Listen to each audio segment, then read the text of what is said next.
ہاں اس کو بھی سنایا کرو. تو کیونکہ حضرت مجرد رہے، نکاح نہیں کیا آپ نے. تو اللہ کے بھی رنگ ہیں حضرت، جب کسی کو کچھ دکھانا ہو تو پھر خود ہی دلوں میں باتیں ڈالتے ہیں. کہتے ہیں عمر گزر گئی، کبھی دل میں یہ خواہش نہیں جاگی، پتہ نہیں کہاں سے دل میں یہ خیال اٹھا، اور پھر یہ خیال زور پکڑتا گیا. وہ کیا، یا اللہ یہاں تو ایسے ہی گزر گئی، مجھے دکھا تو صحیح کہ جنت میں میری بیوی کون ہوگی. تو کہتے ہیں پہلی رات نہ میں دعا کر کے سو گیا تو قبول نہیں ہوئی، دوسری رات کی پھر نہیں ہوئی، تیسری رات کی تو قبول ہو گئی.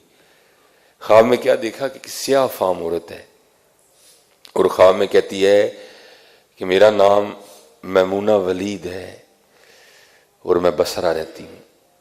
فرماتے ہیں آنکھ کھلی، تہجد کا وقت تھا، جاگ فقیرہ جاگ ویلا سرگیدہ. ہائے ہائے، جاگ فقیرہ جاگ ویلا سرگیدہ، کھلائی دربار محمد ارویدہ. حضرت جنید کا انتقال ہو گیا نا، کسی کو خواب میں ملے، پوچھا حضور کیا بنی؟ آپ نے فرمایا پائی سارا کچھ تریا ہی رہ گیا، بس نیرے چ اٹھ کے جڑے 2 نفل پڑھنا ہو دی وجہ نہ معافی مل گئی. اٹھیا کرو صبح. نماز کے کیا کہنے حضرت، یہ جس وقت کی بھی ہو، نماز کے کیا کہنے ہیں. دیکھو ہر ایک نے ایک راز ہی بتایا نا، ایک پردہ ہی اٹھایا ہر ایک نے. اقبال کیا کہتے ہیں، وہ ایک سجدہ جسے تو گراں سمجھتا ہے، وہ ایک سجدہ جسے تو سمجھتا ہے گراں، دیتا ہے آدمی کو 1000 سجدوں سے نجات. وہ ایک اس کو کر لے بڑوں سے جان چھوٹ جائے گی. لیکن حضرت انہوں نے نہ کیتا، ان کنوں کنوں نہیں کرنے پینڈے دے حضرت جی، انہوں نہیں کیتا، ان کنوں کنوں نہیں کرنے پینڈے دے. وہ کہتے ہیں کہ میں نے سواری لی اور میں بصرہ گیا. بہت بڑے ولی تھے اپنے وقت کے. تو اب تو حضرت حالات ہی بڑے خراب ہو گئے نا، اب اپنے آپ کو دیکھنے کو تیار نہیں، ہر بندہ مولوی کی طرف انگلی کر کے کھڑا ہے بس. کبھی لوگ بڑا ادب کرتے تھے اللہ والوں کا، جانے نشاور کرتے تھے. جب آپ گئے تو بصرہ والوں نے بڑا پرتپاک استقبال کیا، بٹھایا، کھانا کھلایا. اب پوچھتے ہیں حضرت کس طرح آنا ہوا؟ آپ فرماتے میں نے پوچھا او بھائی یہاں کوئی میمونہ ولید نامی عورت رہتی ہے؟ لوگ آگے سے کہنے لگے حضور آپ اتنی دور سے چل کے اسے ملنے آئے ہیں؟ وہ یہیں گھومتی ہے، ہم نے کبھی اسے منہ نہیں لگایا، آپ اتنی دور سے اسے ملنے کے لیے آ گئے. آپ نے فرمایا جو میں جانتا ہوں وہ تم نہیں جانتے.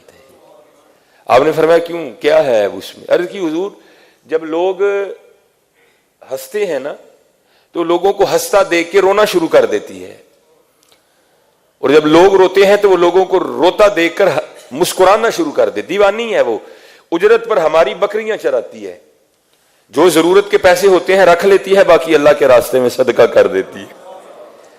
یہ عصر کے بعد نا بکریاں لے کے لوٹے گی تو آپ میں لیجیے گا، آرام فرمائیں. آپ فرماتے ہیں میں نے کہا او بھائی عصر کس نے دیکھی ہے، بتاؤ کدھر کس سمت ہے وہ جنگل میں؟ لوگوں نے سمت کا تعین کیا. آپ فرماتے میں چلا گیا. آپ فرماتے ہیں قربان جاؤ جب جنگل گیا نا تو کیا دیکھتا ہوں کہ وہ عورت ذات جنگل میں مصلی بچھائے نوافل پڑھ رہی ہے.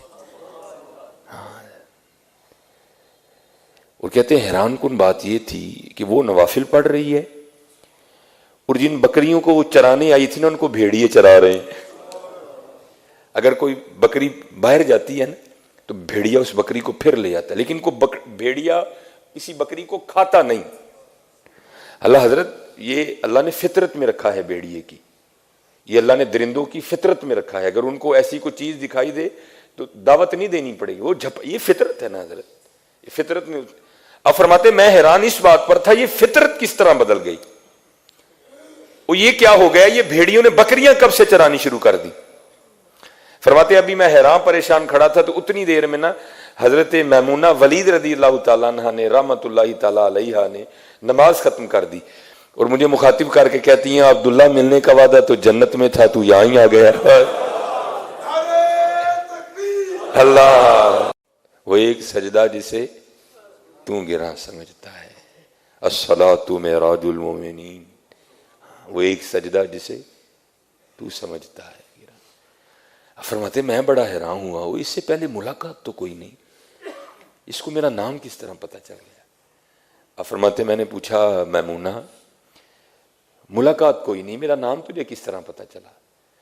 ہائے ہائے حضرت، کمائیاں تینا نے کی تھی، جو کمائی ہم نے کی حضرت وہ تو یہاں ہی رہ جانی، گاڑی نہیں جانی، یہ بنگلہ نہیں جانا، یہ پیسے نہیں جانے، کمائیاں تو انہوں نے کی حضرت، ہم نے کیا کیا؟ ہم نے تو کوڑ کباڑ اکٹھا کر لیا۔ آگے سے جواب کیا دیتی ہیں؟ اے عبداللہ، جس اللہ نے رات کو میرے بارے میں تجھے بتایا نا، اس نے رات کو تیرے بارے میں مجھے بھی بتا دیا ہے۔ قربان جاؤں حضرت، کیسے لوگ تھے یار یہ، اور کیسا ان کا اللہ جل شانہ سے تعلق تھا۔ تو آپ فرماتے ہیں میں نے پوچھا میمونہ یہ فطرت کب سے بدل گئی؟ یہ بھیڑیوں نے بکریاں کب سے چرانی شروع کر دی؟ کب سے صلح ہو گئی آپس میں؟ ہاں یہ میلاد شریف کا پیغام ہے، ہاں یہ میلاد شریف کا پیغام۔ تو جواب کیا دیا؟ اے عبداللہ، جس دن سے میں نے اپنے اللہ سے صلح کر لی ہے نا، اس دن سے پھر ان بھیڑیوں نے میری بکریوں سے بھی صلح کر لی۔ صلح کر لو یار، یہ میلاد کا پیغام ہے، صلح کر لو۔ صرف گلیاں نہ سجاؤ، اپنے اخلاق بھی آراستہ کرو حضرت، گلیاں نہ سجاؤ، صرف اخلاق بھی اچھے کرو حضرت، اخلاق بھی اچھے کرو۔ یہ میلاد شریف کا پیغام ہے۔ نماز کی پابندی کرو، روز معمول سے قرآن کریم کی تلاوت کیا کرو، ماڑے آندے کام آیا کرو۔ ہاں، اور یہ مقصد سمجھو زندگی کا۔